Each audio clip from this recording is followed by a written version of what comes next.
Bonjour à toutes et à tous. On se retrouve aujourd'hui pour le dernier webinaire de l'année 2023.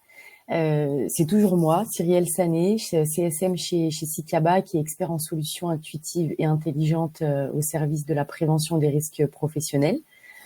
Je suis accompagnée aujourd'hui une nouvelle fois de Bérénice, qui sera notre modératrice, ainsi que de Monsieur Martin Chéret, qui est chef de groupe chez NGE Bâtiment. Bonjour Monsieur Chéret.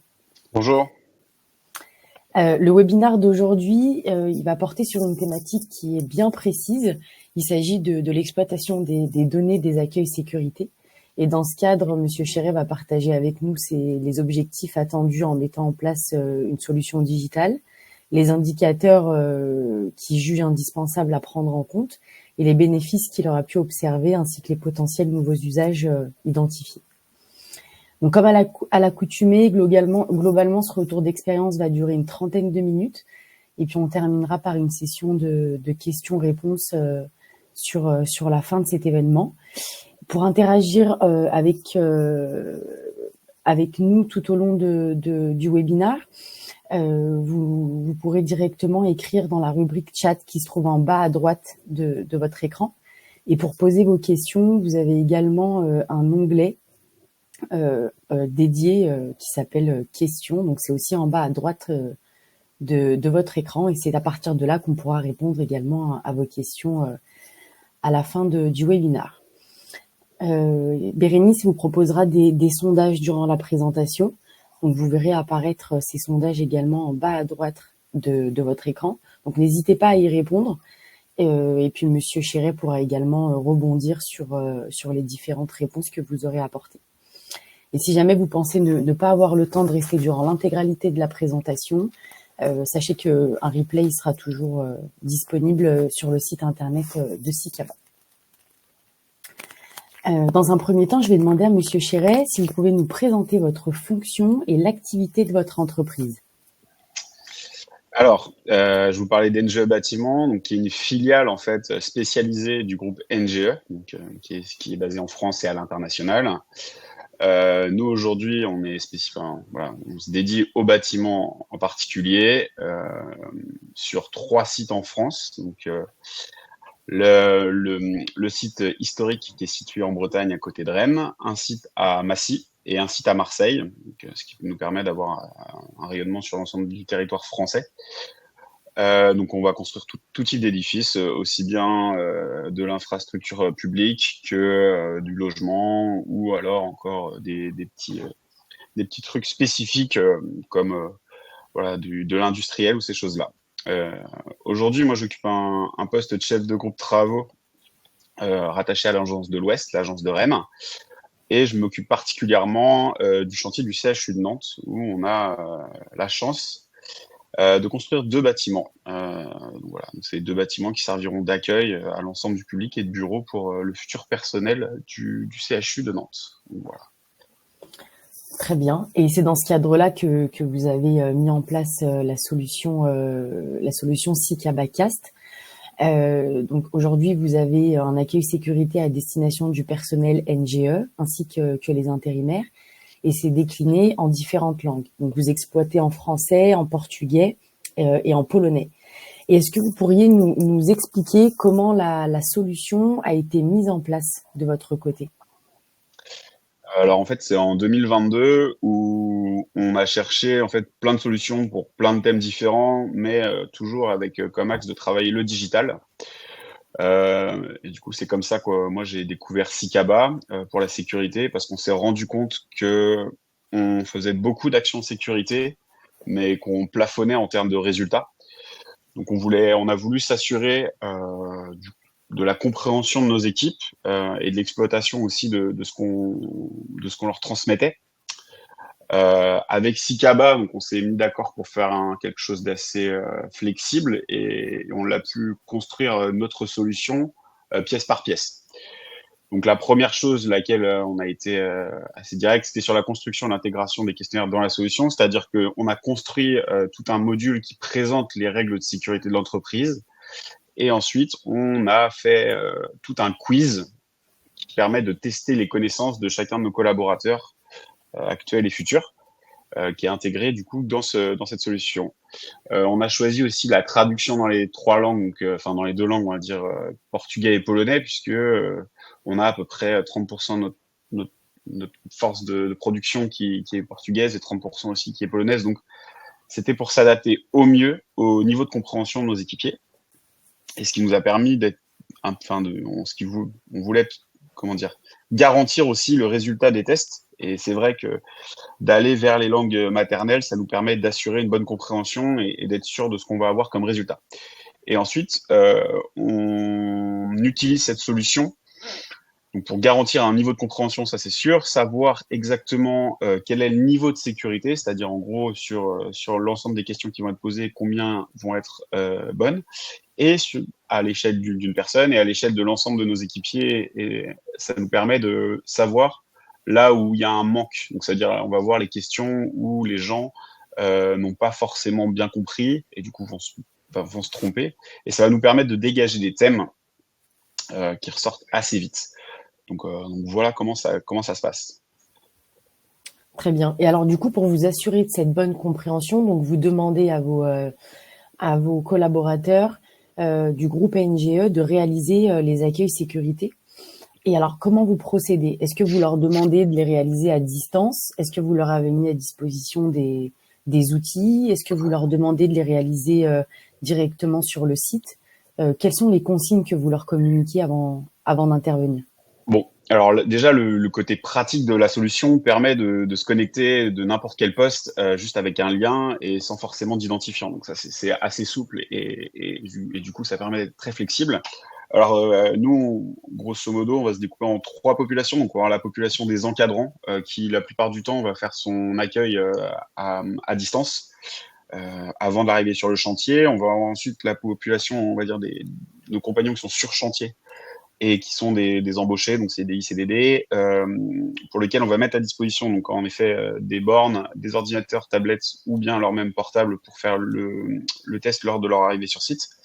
Et maintenant, on essaye au maximum, même si c'est pas forcément encore efficient à 100%, c'est qu'on essaye de faire passer par les entreprises de travail temporaire le test aux futurs embauchés, enfin aux futures personnes qui vont prendre des postes d'intérimaires sur nos chantiers. Comme ça nous permet aussi, même si certains CV paraissent attirants, de voir quel est le niveau de connaissance par rapport à nos attendus, à nous. Donc voilà. Et ça, c'est bien aussi parce que ça nous permet d'avoir plus globalement un retour sur le niveau de connaissance des intérimaires en termes de sécurité. Ouais, du coup, ça fait partie du processus d'intégration Ouais, voilà. et En des fait, éléments à prendre en considération avant de pouvoir accueillir les intérimaires. ouais, tout à fait. En fait, alors, c'est pas forcément pour l'instant, on n'a pas décrété que c'était forcément éliminatoire, mais ça l'a déjà été. C'est-à-dire qu'on a déjà fait passer des tests à certaines personnes en amont de leur arrivée sur chantier. Et au vu des résultats, on s'est dit bon bah là ça ne va pas fonctionner, c'est sûr. Donc on a préféré dire à l'entreprise de travail temporaire qu'on n'allait pas prendre le profil. Donc, ça c'est arrivé. Et puis c'est aussi ça nous permet nous d'anticiper un peu les besoins de formation et où on va dire de personnalisation de l'accueil de certains compagnons. Et ça, c'est assez pratique parce que c'est vrai que des compagnons qui sont arrivés, qui ont travaillé pendant longtemps sur une typologie de chantier, arrivent sur une nouvelle typologie de chantier avec une entreprise qu'ils ne connaissent pas forcément. Ils sont pas forcément passés par NGE. Du coup, nous, ça nous permet de les remettre enfin, dès qu'ils arrivent, on dit bon, bah, ça, il ne le connaît pas, donc on va lui faire un petit rappel là-dessus. Et ça nous permet de mettre tout le monde au même niveau de connaissance.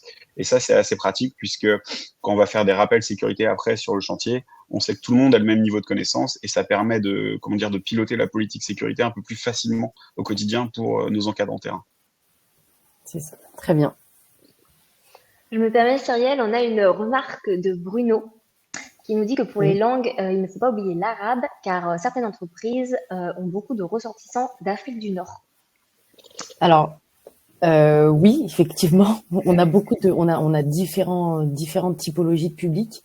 On a des accueils sécurité qui sont traduits, la plupart du temps en anglais à 90%.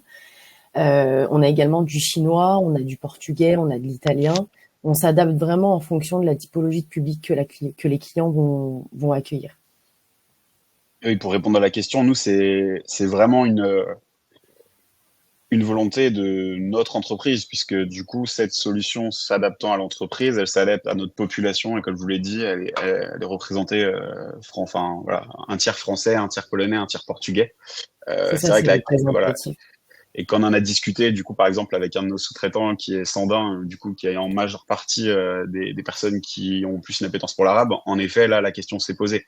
Mais pour l'instant, pour nous, notre utilisation à l'échelle de NGE Bâtiment, on s'est limité à ça. Très bien.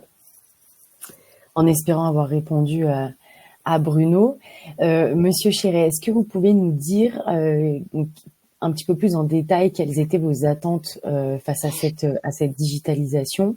Et en parallèle, Bérénice va inviter nos participants à répondre à un sondage qu'elle va lancer.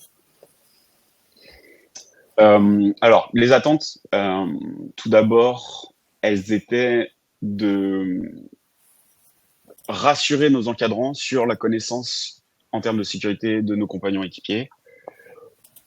Donc, par la traduction, on pouvait s'assurer du message qui était transmis, de ce qui était lu et entendu. Donc ça, c'était très important. Ensuite, donc ça, être sûr que le message soit passé et qu'il soit clair. Ensuite, avoir la certitude qu'ils aient un niveau minimum de connaissance en termes de sécurité. Donc ça, c'est le quiz qui vient jouer là-dessus. Et donc ça, c'est très important. Donc, une fois qu'on a tout ça, c'est vrai qu'on peut plus, comme je vous disais tout à l'heure, piloter la sécurité au quotidien. Donc ça, c'était la première chose. Donc vraiment le gros axe. Ensuite, quand on a commencé à discuter, à élaborer la solution, on a voulu faire un truc aussi très ludique parce que on a envie que l'interface soit sympa, que ça se passe bien et que ce soit surtout pas trop rébarbatif lorsque les gens viennent faire un test. Il faut savoir que c'est une population qui aime pas trop ce genre de situation, être confronté à un test. Donc là, le fait d'avoir voilà, des images, des petits icônes et tout ça, c'est vrai que ça facilite un peu. Et puis, c'est assez rassurant, en fait, aussi d'avoir traduit dans la langue. C'est vrai que Bruno a raison, c'est vrai que c'est très, très important de traduire dans la langue des personnes qui vont être confrontées au test. Oui, et puis c'est aussi une manière de les valoriser quelque part.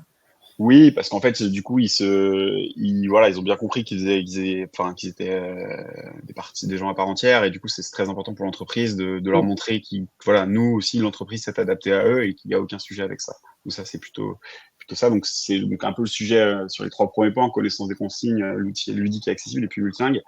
Et puis le dernier point, c'est vrai qu'on l'avait pas tout de suite, enfin, on l'avait pas prévu tout de suite comme ça, aussi rapidement. C'est-à-dire qu'on a pu le décerner tout de suite avec les résultats des axes où, en effet, il y avait un manque de connaissances, un manque de compréhension. Et on a pu construire certaines actions au sein du chantier et puis sur les autres chantiers en rapport avec les résultats. Voilà, on a par exemple des standards de sécurité. Donc on a 6 points de sécurité standards qui sont normalement voilà, des classiques avec beaucoup de communication dessus. On a fait beaucoup de quarts d'heure sécurité et pourtant on s'est rendu compte via le test que c'était pas forcément très bien compris et qu'il y avait quelques points qui étaient mal compris. Donc on a pu voilà, remettre le poids du corps sur les points importants. Très bien. Merci, Monsieur Chéret. Bérénice, est-ce que tu peux nous partager les résultats du sondage, s'il te plaît? Oui, alors du coup, ce qui arrive en tête, c'est la mise en place de questionnaires d'évaluation, suivi à ex-aequo du passage à l'accueil sécurité en amont de l'arrivée sur site et de l'intégration de contenus personnalisés, donc via les publics ou les langues. Très bien. Ça vous parle, Monsieur Chéret, Bah oui, ces oui, techniques-là? en fait, c'est totalement ça. Après, nous aujourd'hui, l'accueil avant d'arriver sur chantier en amont, c'est vrai que on s'était dit que c'était un peu gadget. Au final, ça devient très utile, donc c'est très bien. Et puis oui, en effet, nous, on a l'impression d'avoir notre outil, notre solution, et pas quelque chose de standardisé auquel on est contraint de se plier, quoi. Ça, c'est quand même la plus-value, quoi. C'est ça. Et alors, donc par rapport à toutes vos attentes, le moyen que vous avez eu pour vous rendre compte de certaines difficultés, de répondre à certaines questions, vous avez utilisé le tableau de bord. Et est-ce que vous pouvez nous expliquer comment vous utilisez aujourd'hui le tableau de bord, comment vous pilotez l'activité des accueils sécurité? Alors, le tableau de bord, il va présenter plusieurs indicateurs. Des indicateurs en gros sur le nombre de passages, le nombre de tentatives, les temps moyens, les temps passés, et puis le taux de réussite aussi. Donc ça donne voilà, des petits indicateurs sur les gens qui sont passés.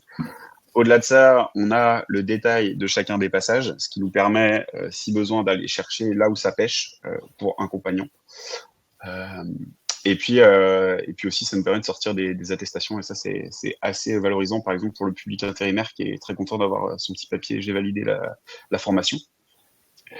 Et puis, donc, ce que vous voyez pas trop sur le point 2, mais ce qui apparaît là, c'est là où, en fait, on peut voir le temps par carte, et donc, c'est-à-dire par question et par point de formation, ce qui nous permet, nous, de voir un peu là où les gens ont du mal à comprendre, là où les gens butent. Et puis à la fin, voilà, on peut dépioter exactement toute l'analyse en sortant toutes les données pour savoir quelle question a posé le plus de problèmes. Et c'est ce que vous pouvez voir sur le point 3 avec les petits diagrammes verts. Donc voilà, on peut identifier la question, je sais plus c'est laquelle, c'est la 6 ou bref. On voit la question 6 où vraiment les gens ont beaucoup de mal à répondre. Et voilà, donc typiquement, c'est genre question 6, on ouvre, on regarde, je vais valider un peu le temps qui est passé sur cette question pour voir si c'est juste une question que les gens ont répondu rapidement ou si c'est vraiment quelque chose qui pose problème.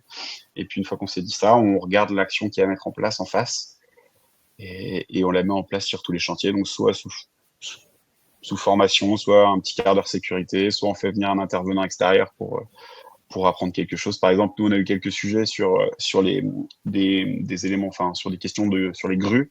Et du coup, on a fait venir notre monteur de grue pour qu'il s'entretienne avec les grutiers et les encadrants pour voilà, recalibrer certains points et s'assurer que tout le monde ait bien compris. Ouais, c'est ça. Voilà. En fait, l'objectif, c'est vraiment que vous ayez la certitude qu'ils aient bien pris connaissance de toutes les informations et à travers le tableau de bord et tous les indicateurs que vous pouvez en tirer, du coup, ça vous permet de voir là où ça va mieux et là où ça va moins bien. Et donc ça, ouais. Donc voilà, pardon, mais c'est vraiment Mhm. la première utilisation. Et la deuxième utilisation qui est aussi très importante, c'est que ça permet de récolter énormément de données sur le personnel. Et nous, ça nous a permis, par exemple, de consolider certaines adresses mail et téléphones assez rapidement, puisque voilà. Et ça, c'est vrai que c'est en plus, et c'est vrai que ça peut servir au quotidien pour des diffusions, pour avoir besoin aussi, si jamais voilà, le chef de chantier n'a pas forcément repris le numéro, tout est dessus. Et donc ça, c'est assez pratique si on a besoin de contacter pour x, y raison les compagnons. Voilà. Ça Oui, ça, du permet coup, de... c'est les champs du formulaire que vous avez définis Voilà, qui encore fait une fois, partie c'était une volonté de notre part d'avoir ces informations-là parce que on sait que c'est des infos qu'on a des fois du mal à avoir et de les avoir en obligatoire. Parce que du coup, dans Mm. le champ, on les mis en obligatoire. Ça nous permet de récupérer facilement ces données-là. Et par rapport à ces indicateurs, vous aujourd'hui, de quels indicateurs vous pourriez ne plus vous passer? Lesquels sont indispensables pour vous aujourd'hui dans votre pilotage? Alors bizarrement, ça va être le temps, ouais, le temps moyen est très important parce que Mm. ce qu'il faut savoir, c'est que c'est une solution qui, comme ça, paraît assez flexible, facile à mettre en place, etc. Mais quand on est face à un public tel que le public auquel nous on est confronté dans le bâtiment, il y a toujours une peur du changement pour x, y raison. Et bien souvent, ce qu'on va nous dire, c'est quoi? J'ai pas le temps, j'ai pas le temps, j'ai pas le temps, j'ai pas le temps. Donc le temps moyen nous permet tout de suite de caser les choses et de dire bon voilà, ça prend tant de temps en moyenne. Et ça permet aux gens de se situer. Donc ça, c'est assez bien. Et puis, en effet, après, moi, ce qui m'intéresse le plus, forcément, c'est le nombre de passages et le nombre de validité, enfin de validation, pardon. Et donc voilà. Pour les premiers indicateurs, et comme je disais tout à l'heure, c'est vrai que voir là aussi, là où il y a beaucoup de réponses négatives, oui, forcément, c'est intéressant, mais dans le premier, enfin, par rapport au premier objectif qu'on s'était fixé, c'était plutôt, voilà, ça, combien de temps ça prend, combien de personnes réussissent, etc., quoi. Ouais, il faut vraiment, enfin, c'était pour vous situer et pour éviter, puis c'est aussi une typologie de personne qui n'est pas Oui, oui, forcément oui, à l'aise oui. avec les outils informatiques. Ouais, Donc parfois ça peut être compliqué également de leur demander de réaliser des accueils tout seul avec un téléphone ou autre. Et puis s'assurer que ce soit assez rapide pour eux, ça peut aussi les rassurer déjà dans un sens en leur disant qu'ils vont pas devoir rester bloqués pendant 1 heure et demie. non. Et puis, et Euh, puis, et puis c'est pas mal parce qu'en fait, ça crée, comme toute notation, en fait, ça crée une sorte d'émulation où il y a une sorte de compétition qui se met en place. Et c'est vrai qu'on a vu au début beaucoup de temps, des temps assez courts, et puis après, les temps se sont rallongés. Parce qu'en fait, les gens prenaient faisaient de plus en plus attention à ce qu'ils mettaient. ouais. Et c'est vrai que du coup, c'était assez pertinent, donc on est assez content. Pour l'instant, on est très content du coup. Bon, bah, parfait.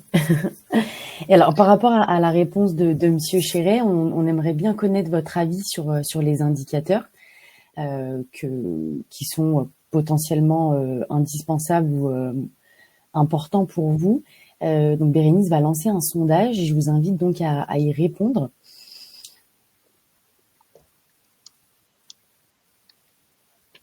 Et en parallèle, Monsieur Chéret, est-ce que vous pourriez nous faire part des bénéfices du coup, en plus de votre satisfaction suite à la mise en place et du coup du pilotage de cet accueil sécurité? Est-ce que vous pourriez nous parler de tous les bénéfices que vous avez pu tirer suite à la mise en place de Sikabacast?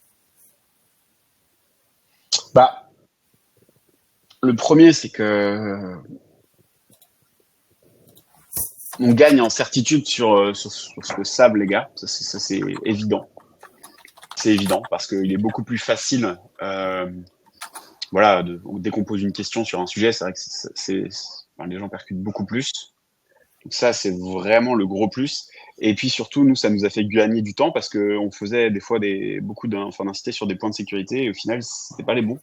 Et donc ça a permis de faire un peu le tri parmi tout ça parce que à force de parler de tout, au final, on parle de rien et ça a permis d'affiner nos interventions. Et ça, c'était vraiment très important. C'est vrai que mon directeur QSE, au début, me dit ouais, on voit bien qu'est-ce qu'on va en sortir, etc. Et maintenant, c'est vrai qu'on arrive à se dire bon bah là, il y a vraiment un problème de compréhension. Et c'est ça. Et du coup, on arrive à tout de suite le cadrer quoi. Très bien. Voilà. Du coup, oui, c'est ça, ça vous a vraiment permis de pouvoir avoir une rétrospective des informations que vous aviez communiquées à vos intervenants, vous assurer que toutes les informations étaient bien comprises, bien imprégnées, et si c'était pas le cas, du coup faire le nécessaire pour que tout le monde puisse avoir ce même niveau d'information, ce qui est très important parce que réaliser un accueil sécurité pour le réaliser, ça n'a pas d'intérêt. Alors ouais, parce que en fait, c'est en fait le réaliser, c'était souvent le réaliser pour le réaliser en effet, puisqu'on a des attendus qui sont souvent dans le cadre de nos marchés où il faut bien avoir en permanence voilà un suivi de tout ça. Ce que nous on avait avant, mais c'est vrai que c'était via un autre applicatif où c'était juste du constat et il n'y avait pas du coup d'interaction. Donc c'est vrai que ça enlevait un peu enfin c'était un peu dommage. Là, on est sûr qu'il y a une interaction et du coup, on est sûr aussi voilà, il y a vraiment eu un effort pour se concentrer sur la sécurité. Donc ça c'est bien. Et puis, c'est vrai qu'à l'échelle d'un chantier, on a cette traçabilité de tout ce qui s'est passé en termes d'accueil, en termes de questionnement. Et, et, et pour les intérimaires, encore une fois, ça nous permet, nous, de capitaliser parce que un intérimaire qu'on va avoir sur un chantier, on peut l'avoir sur un autre chantier. Donc c'est vrai qu'une fois qu'il a passé le test, et qui passe sur un autre chantier, voilà, on sait quel est son niveau de connaissance, quoi. Voilà, ça c'est assez bien, quoi. Voilà. Très bien. Bérénice, est-ce que tu peux nous partager les résultats du sondage concernant les indicateurs? Oui. Alors du coup, on a 40% de réponses qui concernent le score de réussite, également 40% sur le temps passé, et puis en dernier, donc 20% sur le nombre de tentatives. Très bien. C'est un peu ce que vous disiez, hein, Monsieur Chéret, ça rejoint vos... Ouais, bah, de Ça toute rejoint manière, ouais, c'est pour ça qu'on le fait, hein, Mm. principalement au démarrage, en effet. Et alors, du coup, depuis que maintenant vous avez mis en place la solution Sikabacast, que vous avez plus ou moins atteint un premier step en termes de pilotage, de traçabilité, est-ce que vous avez identifié de nouveaux usages possibles de cette solution avec d'autres chantiers ou d'autres typologies de personnes, s'adresser à des personnes en particulier? Alors, aujourd'hui, la solution, bon, voilà, on l'a déployée dans tous nos chantiers en France, donc surtout sur les ouvrages gros œuvres. Là, on va essayer, je pense, on est en train d'y travailler, de réfléchir à ça, de l'adapter à nos chantiers tout corps d'État. Voilà, donc avec toute une partie, on va dire, pédagogique différente, et tout un questionnaire bien dédié au corps d'État. Et la question commence à se poser aussi d'utiliser cette solution pour réaliser des formations. Voilà, des formations, encore une fois, adaptées à chacun de nos équipiers, donc en termes de langue et puis on va dire, d'accessibilité. Oui, du coup, là, vous allez vraiment pouvoir cibler différentes Ouais. personnes et différentes. En fait, là, Comment- on s'était adapté d'abord aux personnes. Maintenant, on va s'adapter aux chantiers ou aux situations, on va dire. Donc, Mm, ouais, c'est la réflexion qu'on est en train de mener en ce moment. très bien. Merci, Monsieur Chéret. On va pouvoir répondre aux questions. Et avant de passer aux questions, je vais vous présenter SICABA rapidement. Alors, depuis 7 ans, la mission de SICABA, c'est de rendre le travail plus sûr et de sauver des vies en plaçant l'innovation au service d'une prévention qui est intelligente et intuitive. Et dans ce cadre, nous proposons aux entreprises 4 solutions intervenant sur différents processus. Alors, on a SICABA Cast, c'est la solution qu'on vous présente depuis quelques temps maintenant sous différentes formes. Ça permet de transformer votre accueil sécurité et en pilier de votre politique de prévention, notamment par la traçabilité. Nous avons également SICABA Share qui va faciliter la collecte et l'échange des documents avec vos entreprises extérieures. Nous avons SICABA Flow qui maîtrise en temps réel les flux d'entrée et sortie sur tous vos sites. Et SICABA Form qui transforme vos observations terrain en levier de prédiction des risques. Et en complément de ces solutions-là, nous sommes accompagnés par l'équipe SICABA Studio qui va booster la communication préventive de votre entreprise en créant des supports digitaux qui sont toujours dédiés à la sensibilisation des risques professionnels, mais qui peuvent être parfois améliorés à l'image de votre entreprise. Et vous avez, pour vous accompagner, le pôle SICABA Care qui accompagne les clients pour la mise en place de la solution. Donc, pour toutes les questions sur nos solutions ou les usages possibles, ou pour toute demande de démonstration, vous pouvez remplir un formulaire qui est accessible via le lien partagé par Bérénice dans le chat, ou nous contacter directement à l'adresse mail contact@sicaba.com.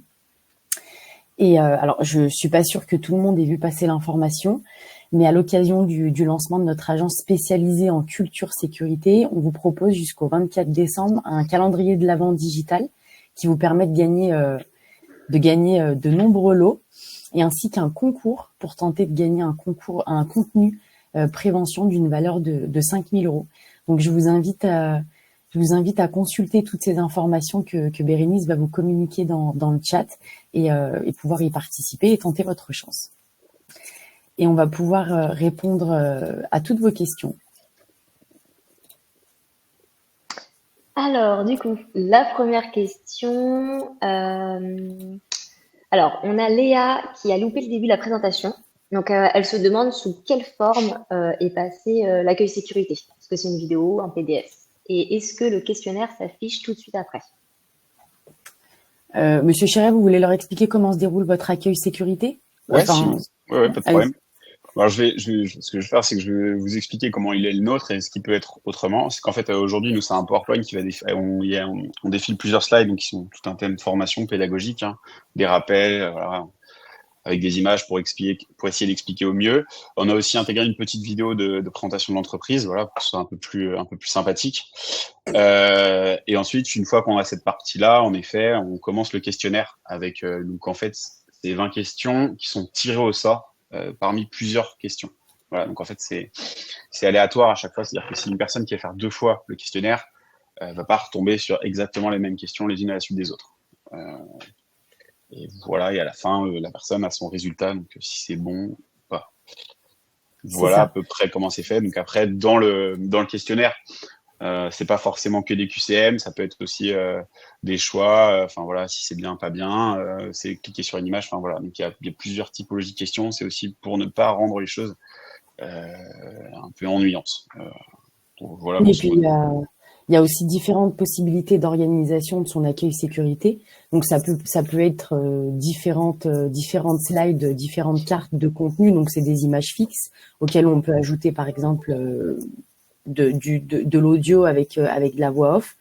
On peut également intégrer les questions en fonction des thèmes qui sont abordés au milieu de l'accueil sécurité. On peut intégrer des vidéos. Tout dépend du format que vous souhaitez diffuser. C'est vraiment personnalisable.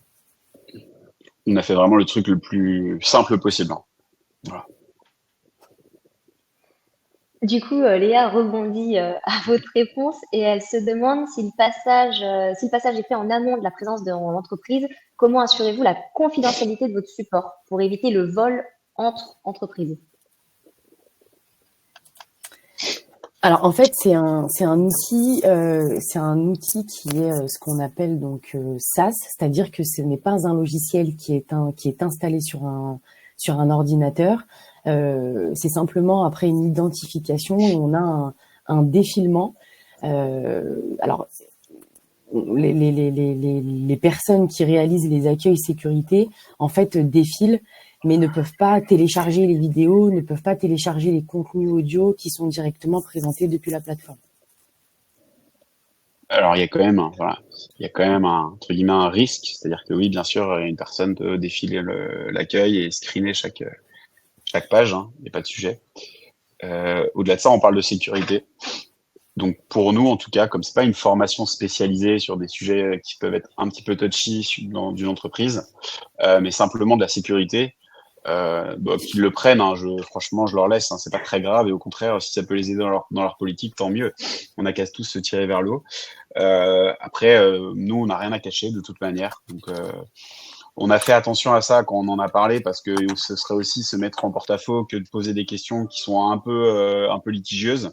Il faut faire très attention à ça quand vous faites ce genre de solution. Mais non, non, nous aujourd'hui, oui, en effet, n'importe laquelle, c'est-à-dire que même une agence d'intérim, admettons une agence d'intérim prend l'accès, elle pourrait le faire passer à tous ses équipiers, enfin à tous les compagnons qu'elle a dans son giron, sauf qu'elle n'aura jamais le retour en fait en tant qu'administrateur. Donc elle va rien faire de la solution. En fait, elle va juste faire passer un quiz et elle saura si oui ou non la personne l'a validé. Euh, elle n'aura aucune autre donnée puisque toutes les données sont sur le compte administrateur que j'administre moi-même. Donc non, non. Enfin, à part le contenu, le fonctionnement ne peut pas être volé, si vous voulez. Oui, et puis c'est des contenus relatifs à la sécurité mis en place chez NGE. On n'a pas de données sensibles, de chiffres, d'informations à propos du personnel, etc. Non. Donc, quoi qu'il en soit, les contenus, même si ils sont connus sur le bout des doigts, ils seront applicables uniquement sur votre environnement à vous. Oui, vous pourriez faire le questionnaire sécurité exactement le même en prenant juste le calendrier de l'Avent Cicaba, ça reviendra au même. Est-ce qu'on a d'autres questions, Bérénice? Oui, absolument. Marion demande, sans identifiant, comment s'assurer de la bonne compréhension des consignes par tous et sur quelles consignes insister? Alors Marion, est-ce que vous pourriez éventuellement nous préciser un petit peu plus votre question par rapport aux identifiants? Alors pour s'assurer de la bonne compréhension des consignes par tous, donc c'est des identifiants qu'on crée aux clients à partir du moment où ils ont souscrit à la solution. Donc ça leur permet d'accéder au tableau de bord. Donc, vous avez forcément un identifiant qui vous permet de vous y connecter. Si je peux rajouter quelque chose, et je vais faire sûr. le parallèle avec ce que demandait Bruno aussi, c'est que oui, bien sûr, c'est possible de le faire à distance et de donner l'accès au lien, du coup, pour les quiz à n'importe quelle agence d'intérim. Pas de souci, ça c'est possible. Après, sur la compréhension par rapport à ce qui va être donné, en fait, on pourra jamais s'assurer que la personne ait bien compris ce qui a été dit dans le quiz, enfin, ou même dans la partie pédagogique. Ça, c'est sûr, on peut pas être sûr. On sera jamais derrière eux tout le temps. Par contre, ce qui va ressortir de là va nous permettre de comprendre qu'il n'y a pas de niveau de compréhension sur tel et tel point. Donc ça permet à nous après de traiter traiter l'accueil et de le faire en fonction, quoi. Et sur les consignes incitées, et ça ça a été un des premiers gros points durs sur lequel on est tombé, c'est que en fait on avait fait des questions qui nous paraissaient logiques et avec voilà des animations ou des choses à faire sur les questions, et on s'est rendu compte très vite que c'était pas forcément logique pour tout le monde. Donc on a aussi rajouté à chaque fois la consigne de ce qu'on devait faire sur chacune des questions et des cartes. Et ça c'était un truc qu'on n'a pas fait au préalable. Et tout public confondu, ça a été un beau fiasco. Ouais. Donc, voilà. C'est ce qu'on conseille en général, c'est de mettre toujours une petite slide explicative juste après le formulaire, donc au tout début du parcours, qui explique comment ça va se dérouler. si on a différentes vidéos, quand il y a un questionnaire, de combien de questions il est constitué, du taux de réussite qui est attendu. Donc ça permet déjà à l'intervenant de se mettre en condition et de prendre connaissance du déroulé du processus. Bérénice, je sais pas s'il y a d'autres questions. Je les vois pas à l'écran. Non, je pense que vous avez été très clair. A priori, on a répondu à toutes les questions. N'hésitez pas si entre-temps, là, il y a quelques interrogations qui viennent. Vous pouvez le noter dans le chat ou dans l'onglet questions. Mais a priori, pour l'instant, rien de nouveau. Très bien. On va peut-être attendre une minute ou deux si jamais il y a des personnes qui ont des questions sur ce qu'on vient de se dire. Moi, je peux apporter une information complémentaire, si vous voulez. C'est sur le temps de mise en place. C'est-à-dire qu'en gros, à partir du moment où vous serez mis d'accord sur la solution que vous souhaitez déployer, je pense que sous 3 mois, max, vous avez un outil pertinent. Voilà, maximum. Et encore, la partie traduction prend une grosse partie du temps. Mais voilà. Quand vous dites pertinent, vous dites c'est vraiment quelque chose qui marche et qui vous plaît et avec lesquels vous pouvez ressortir des informations utiles pour votre fonctionnement quotidien. Ouais, parce que du coup, quand il est pensé, l'outil, vous faites un PowerPoint basique et une fois qu'il est intégré et que vous avez conscience des différentes possibilités des types de questions qu'on va pouvoir faire, dans quel ordre on va pouvoir faire dérouler les choses, etc. Du coup, ça vous permet d'adapter et puis ça correspond toujours à vos besoins et à ce que vous attendez en finalité. Donc, effectivement, il faut toujours ce petit temps où vous avez ces phases de test où ça vous permet d'avoir les éléments en conditions réelles et qui vous permettent d'identifier des éléments à améliorer. Et puis c'est aussi le délai qui vous fait avoir un certain nombre de passages, donc ça vous permet d'avoir de la matière pour pouvoir analyser les données et avoir des indicateurs qui soient pertinents. On a une question de Bruno qui est arrivée entre-temps. Il se demande sur quels critères se fait la facturation. La facturation, elle se fait sur différents critères, donc sur le nombre d'accueils sécurité qui vont être mis à disposition, ce que nous on appelle des parcours, en fonction du nombre de passages qui est attendu à l'année. Et puis après il y a différents éléments qui entrent en jeu, comme de la sublimation, si on a de la sublimation, si on a de la traduction.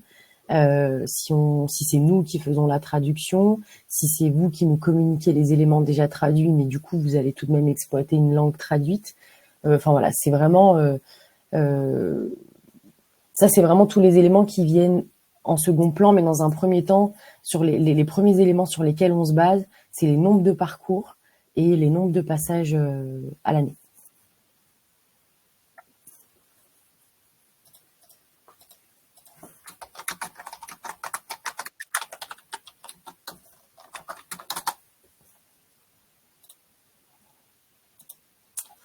Alors voilà, pour les questions, je pense qu'on a fait le tour, Bérénice. Oui, ça semble être tout bon. J'en vois pas d'autres. Très bien. Je pense qu'on peut annoncer que notre webinaire touche à sa fin. Je vous remercie vivement pour votre présence. Si vous en avez la possibilité de rester encore quelques petites minutes pour répondre à un rapide questionnaire de satisfaction que Bérénice va vous mettre dans le chat. Merci encore, Monsieur Chéret, pour votre disponibilité et puis pour tous les éléments que vous nous avez apportés aujourd'hui. Et n'hésitez pas à nous préciser s'il y a des éléments que vous auriez aimé approfondir, ce qu'il manque, si vous a manqué des informations, si vous avez des suggestions à travers le lien que Bérénice vous envoie. Et puis merci encore une fois à tout le monde. Je vous souhaite une très belle fin d'année, de passer de belles fêtes de fin d'année, et puis on se retrouvera l'année prochaine pour de nouveaux webinaires. Merci à tous, au revoir. Au revoir. Au revoir.